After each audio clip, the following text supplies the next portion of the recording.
Hello again. Right, what we're going to talk about now is using the Easytapsplitter in a slightly different way. On the previous videos we've used the tapsplitter obviously to undo the tight headgear to change the washer on a really tight tap.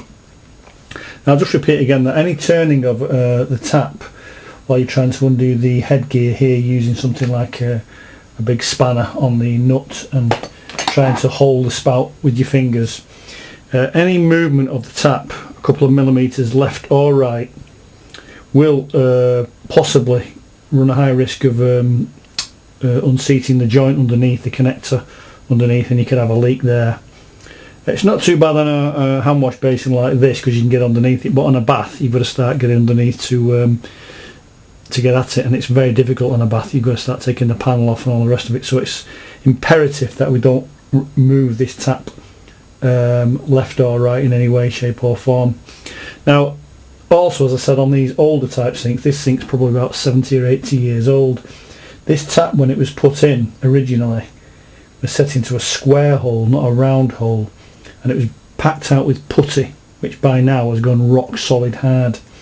So any movement of the tap, like I say, one way or another, will split the sink right the way across, and that's the end of the sink. You won't be able to replace it, so it'll be a total disaster.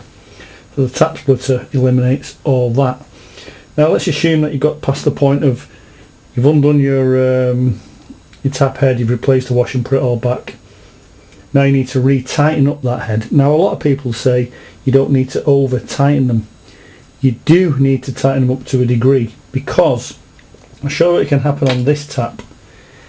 There's the tap head there, exposed.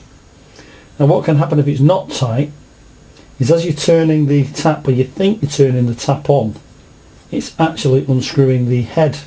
The water will start to come out, and then it can get to the point where this will actually pop out. Now you might think that's a bit ridiculous and it's impossible to happen. It has happened, and if you've got children, say for instance, turning the tap on, they'll just turn it forever. And if it's the hot tap, you'll have potentially scalding hot water coming out all over the place, which you want to avoid. So again, to tighten the tap up without having to use something like this and risk spinning the actual tap round, you can use the tap splitter in the opposite way. You just simply do it, instead of doing it from the left hand side, you do it from the right hand side, exactly the same. So in this setup now, you're pulling the tap, the Easytapsplitter spanner towards the spout using this screw rod here. So you just put your spanner over it and tighten it up, but be careful not to over tighten it, because this will cause massive pressure.